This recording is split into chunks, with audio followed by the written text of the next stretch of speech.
Bonjour à tous et bonne année. Ici c'est Bettina pour à Montréal. Et cette semaine dans We the People, la série d'interviews sur les initiatives collaboratives de Montréal, je suis avec Marc Bélanger. Marc est l'un des cofondateurs de la coopérative de brasseurs Ma Brasserie qui est en train de se monter à Montréal. Bonjour Marc, Bonjour. est-ce que tu pourrais présenter un petit peu le concept de Ma Brasserie, nous dire un peu comment vous est venue cette idée et puis où est-ce que vous en êtes aujourd'hui par rapport à ce projet? Ma brasserie, d'abord, c'est une coopérative de travailleurs. Donc, les gens qui opèrent la brasserie, ce sont des travailleurs membres de la brasserie. Mais on a aussi 5 membres corporatifs. Les membres corporatifs, dans le fond, sont des brasseurs qui ont pied à terre à Montréal, pignon sur rue, soit des bars, des restaurants. Et ils ont tous leur propre recette de bière, leur propre brasseur. Donc, à ma brasserie, dans le fond, on brasse les bières de ces 5 membres-là, en plus de brasser des bières qui appartiennent à la coopérative. Ça, c'est pour l'aspect production de la bière. On est sur le point d'ouvrir un salon de dégustation où on va pouvoir boire les bières de tous les brasseurs membres et de toutes les bières produites à ma brasserie. Et on a une boutique où on peut acheter la bière pour apporter. C'est la seule brasserie à Montréal où on peut acheter de la bière pour apporter. Ça se fait un peu en région, mais à Montréal, on est les premiers à faire ça. Finalement, à ma brasserie, on va démarrer une école de brassage, la première école au Québec où les étudiants pourront vraiment brasser de la bière et travailler avec les équipements. On est déjà associé avec l'IBQ, l'Institut brassicole du Québec, et l'ETS. Donc, à compter en mars 2016, il va y avoir des formations professionnelles pour les brasseurs avec l'ETS. On va aussi lancer des cours pour les brasseurs amateurs, des formations aussi pour comment démarrer une microbrasserie. Puis il va y avoir finalement l'expérience ultime, un stage de 2 jours en brasserie. Donc concrètement, en fait, ma brasserie, c'est vraiment plusieurs facettes. Tu as d'un côté donc toute la partie brassage, donc il faut être membre, on vient. Moi, demain, je peux devenir membre et venir brasser, faire de la bière aussi, ou comment ça Pas, se passe si c'est... pas exactement. En fait, le membership est fermé. Euh, Dans le fond, on a admis le nombre de membres maximum pour nous permettre de produire à pleine capacité et surtout, éventuellement, de permettre la croissance de ces différents des membres, des besoins des membres.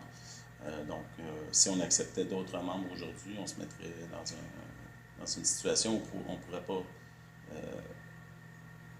pourrait pas croître à la vitesse que les membres voudraient. Ce serait un problème. On prévoit ajouter un plus gros système de brassage éventuellement, mais encore là, je crois que quand ça va arriver, ce serait que les membres actuels seront rendus avec des besoins grandissants, puis les nouveaux systèmes, les nouvelles installations vont seulement permettre finalement aux membres de croître et de distribuer un peu plus leur bière. Pour le moment, au départ, les brasseries membres, on brasse surtout pour leur propre établissement. Mais on a rentré une machine pour remplir des canettes. Donc, on permet à n'importe quel membre de mettre de la bière en canette. On fait aussi des cruchons qu'on peut vendre pour apporter, mais aussi les membres pourraient décider de faire des bières dans des formats différents de bouteilles. Donc, tranquillement, on va commencer à distribuer la bière un peu plus partout au Québec, éventuellement au Canada, aux États-Unis. Combien vous avez de membres en fait exactement? Parce que vous avez les 4-5 membres corporatifs, donc qui sont vraiment des institutions à Montréal, qui sont des bars. Oui. Et puis après, tu as des membres, d'autres membres qui... En fait, il y a les membres travailleurs. On a démarré le projet avec 15 membres travailleurs. Pour le moment, il y en a 7 membres qui travaillent ici. Les autres ont gardé leur emploi. Éventuellement, ils seront intégrés à l'entreprise à mesure qu'on aura les besoins pour ces personnes-là. On a aussi fait un financement avec des membres de soutien qui ont investi de l'argent dans la coopérative. Le financement, ça a été un gros défi pour nous. Finalement, les 5 membres brasseurs. brasseurs. D'où est venue en fait cette idée, cette initiative? Ça fait très longtemps que j'ai cette idée-là. En fait, en 2004, j'ai commencé à brasser ma bière commercialement. J'ai eu la chance de pouvoir aller brasser dans une autre brasserie. J'avais acheté mon propre équipement. J'ai pu installer mon équipement dans cette brasserie-là. Puis à ce moment-là, c'était clair pour moi que je voulais premièrement démarrer un brewpub. Un brewpub, c'est un endroit où on brasse la bière sur place pour consommation sur place, un resto-bar. Et dans un deuxième temps, j'avais pensé partir une brasserie industrielle pour faire de la distribution. Et à ce moment-là, j'ai eu la chance de travailler dans différentes brasseries. J'ai vu que c'est toujours pareil. Les brasseries ont des équipements très dispendieux qu'on paye 365 jours par année. Mais dans le fond, ils ne les utilisent pas à pleine capacité parce que dans le fond, ils utilisent leur équipement en fonction de leurs besoins et des ventes qu'ils sont capables de générer. Puis, donc, un système de brassage, bien, souvent, dans une brasserie, c'est utilisé une journée, 2 jours par semaine. Donc, à ce moment-là, je m'étais dit, si je démarre une microbrasserie, ça sera une coopérative où on sera plusieurs brasseurs à utiliser à partager les équipements et partager les coûts, partager le pouvoir de distribution, le pouvoir de vente. Okay. Et pourquoi un mode coopératif plutôt qu'un mode incorporé? Ça me semblait un bon modèle pour avoir une certaine démocratie, parce que dans un mode incorporé, il y a toujours quelqu'un qui a plus de pouvoir qu'un autre. Et dans un tel modèle, si tu as plusieurs membres, ça me semble un problème à long terme. Moi, en démarrant ma brasserie, je voulais démarrer une entreprise qui était pour vivre plus longtemps que moi-même, dans le sens que j'ai mes besoins propres pour mon propre établissement, pour pas brouhaha, mais avec le temps, peut-être, il est possible que même le brouhaha décide d'ouvrir sa propre brasserie. Mais ça ne veut pas dire que ma brasserie ne continuera pas à vivre et à soutenir d'autres membres. Pour toi, donc, on est dans un mode coopératif, avec justement l'idée de mettre en commun des outils de production pour les optimiser, pour finalement donner la chance à d'autres personnes de mutualiser en facilité de production. Oui. D'avoir une économie d'échelle aussi. Évidemment. Donc c'est vraiment ce qui est recherché. Donc c'est ce qu'on entend aujourd'hui, économie collaborative, économie de partage. Qu'est-ce que ça représente pour toi finalement cette économie de partage? Moi, je n'ai pas tant de définition, mais une chose est certaine, c'est que aujourd'hui, la surconsommation, c'est un problème pour la Terre. Donc, je vois la surconsommation et dans une entreprise comme ma brasserie, on essaie d'une certaine façon de diminuer cette surconsommation, justement en partageant des équipements, en essayant de réduire le plus possible notre empreinte écologique, en se mettant ensemble plusieurs brasseries, plusieurs têtes pour éventuellement justement de plus en plus économiser, réduire nos émissions, récupérer l'énergie. C'est vraiment des choses que je veux mettre de l'avant dans ma brasserie. Puis c'est ça. Quand un camion part avec quelques bières dedans, c'est pas très écologique.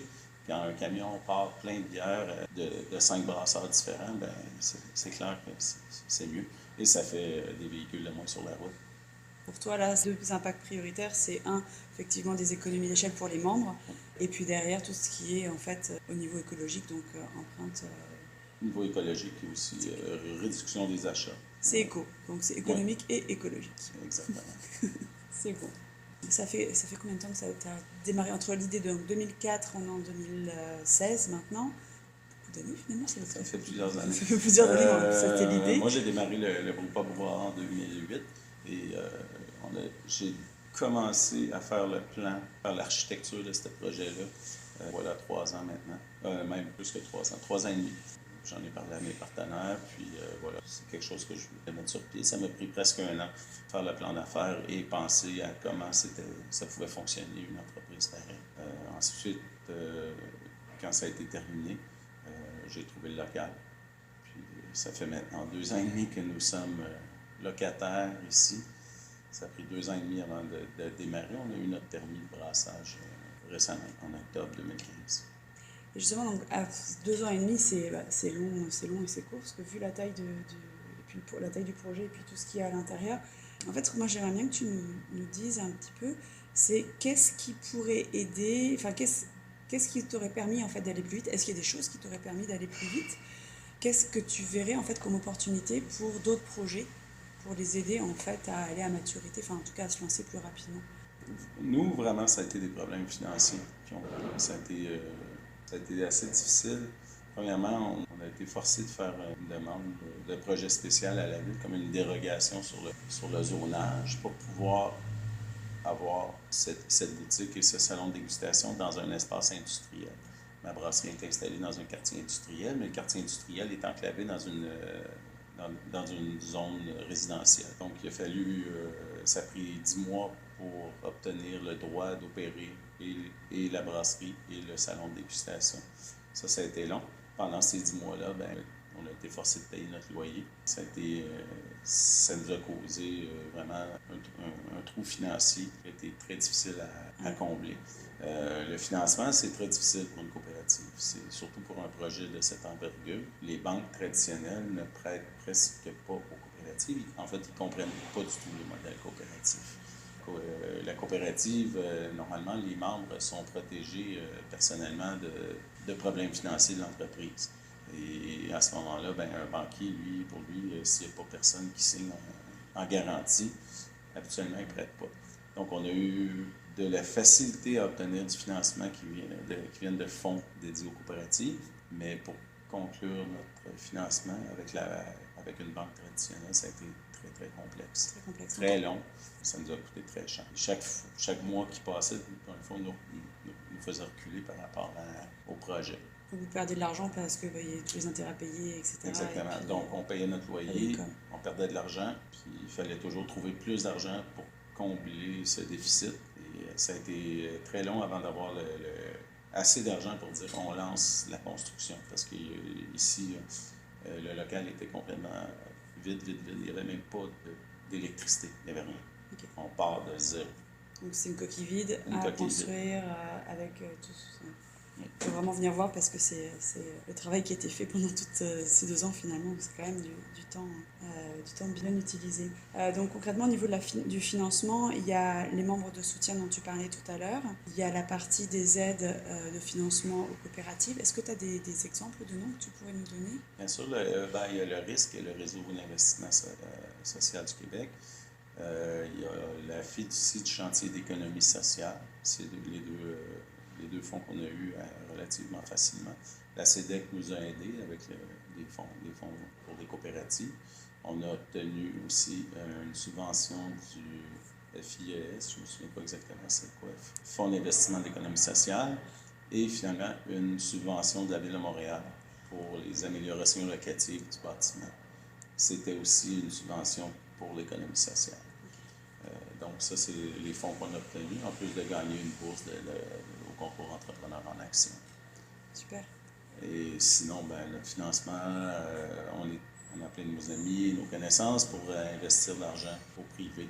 Ces investissements-là, ce sont quand même, tous les gens qui ont investi sont tout de même membres de soutien de la coopérative. Ils ont donc le droit de vote à l'Assemblée générale annuelle. Et donc, ça veut dire membres de soutien, les aides aux coopératives et un petit peu de la banque. Donc ça, c'est vraiment en fait vos 3 sources de financement pour le projet. Oui. Avec beaucoup de temps pour aller chercher évidemment tout ça, parce que vu le nombre de bourses et de soutien que vous avez eu pour la coopérative, j'imagine le temps qu'il doit y avoir. Oui. C'est un projet d'1,5 million, plus le loyer. Plus le loyer de 2 ans et demi. Waouh! Beau projet. Et parce que là, donc, vous êtes encore en phase de lancement et de fine-tuning. Le salon de dégustation, est-ce que tu as une idée à peu près de quand est-ce que... On espérait l'ouvrir dans la fin 2015, au moins faire un événement. C'est pas encore impossible, mais ça devient un peu utopique. Il manque un peu de travail. Alors là, l'argent change la donne. Comme on n'a plus aucune source de financement, on est obligé de se financer à partir de notre fonds de roulement. Puis comme c'est un peu difficile en ce moment, le chantier n'est pas terminé, on est en train de produire. À tous les jours, on a des ajustements à faire. On a des investissements à faire aussi pour l'équipement pour améliorer notre production. Donc, c'est un peu difficile en ce moment, mais ça va bien. Nos ventes vont bien. Donc, quand on est capable de produire de la bière, elle se vend presque instantanément. Il y avait un line-up l'autre jour qui attendait après. Oui, absolument. On a eu un très bon succès. Autant les amateurs. Le produit était très apprécié.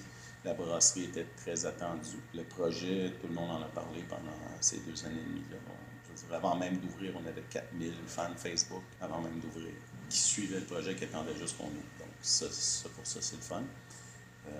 J'espère ouvrir officiellement le salon de dégustation en janvier 2016. Il ne reste pas grand-chose à faire, mais bon, voilà. Bon, on va souhaiter que ça s'enligne comme ça. Bien, ça a l'air de tellement bien avancer. Question écosystème au niveau économique et collaboratif à Montréal. Est-ce que tu as des projets que tu as entendu parler et qui t'inspirent aussi? À Montréal, très peu. Durant le concours d'entrepreneurs en action, j'ai rencontré un groupe qui fondait une entreprise de machinistes où ils voulaient mettre en place une usine de machinistes où les gens pourraient aller se faire former et utiliser, partager les équipements.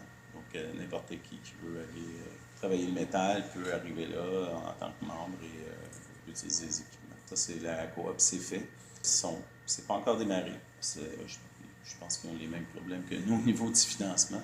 Probablement aussi que nous, on avait la chance quand même d'avoir 5 membres corporatifs qui avaient déjà des états financiers, qui avaient déjà des entreprises qu'elle avait. Si on n'avait pas eu ça, on ne serait pas arrivé. De toute façon, dans le modèle que j'ai monté, c'était absolument essentiel que l'entreprise, que les membres aient déjà pignon sur rue, aient déjà un chiffre d'affaires et des ventes assurées. Sinon, non, à Montréal, non. Et en dehors de Montréal? En dehors de Québec Montréal, et bien Canada. évidemment, dans notre domaine, il y a des coopératives des houblonnières, donc des groupes de houblonnières, des propriétaires de houblonnières qui se mettent ensemble pour faire des coopératives de producteurs, pour s'acheter la machinerie pour faire des pellets, pour pelletiser le houblon. Ça, il y en a quelques-unes au Québec. C'est avec elle que tu travailles en priorité quand tu vas chercher ton houblon? Pour le moment, on utilise très peu le houblon québécois. C'est une nouvelle industrie. Ça commence. Là, cette année, en 2016, c'est sûr qu'on va commencer à utiliser du houblon québécois. Quelques brasseries le font déjà depuis quelques temps. Mais comme je dis, c'est quelque chose d'assez nouveau. Puis le houblon, avant d'atteindre maturité, ça prend quelques années. Donc, quelqu'un qui démarre sa houblonnière, ça prend quand même environ 3 ans avant de produire un houblon de qualité utilisable en brasserie. Bon, on va regarder ça et puis on prendra des nouvelles de ces nouvelles coopératives. Mais écoute, je te remercie beaucoup, Marc, de nous avoir partagé tout ça. C'est vraiment fort intéressant. On va te souhaiter bonne chance pour ces derniers ajustements pour l'ouverture de ce salon de dégustation qui va permettre aux personnes extérieures de venir voir ma brasserie et puis peut-être aussi de participer aux cours de brasseurs, puisqu'on peut faire ça. Et puis. Oui, c'est ça. Tu demandais si on peut venir brasser. Évidemment, à travers les cours de brassage, les étudiants pourront brasser et la bière qui sera produite à ce moment-là sera quand même disponible et vendue sur place pour apporter au salon de dégustation. Donc ça veut dire qu'il y aura une marque qui sera les brasseurs, les étudiants brasseurs. Exactement. Oui. Qui va pouvoir être vendue dans ton magasin général. Oui, exactement. Ça pourrait être une bonne idée. Mais écoute, je te remercie beaucoup. Donc c'était cette interview pour We Share Montréal. Et puis on se retrouve la semaine prochaine. Merci beaucoup. Merci.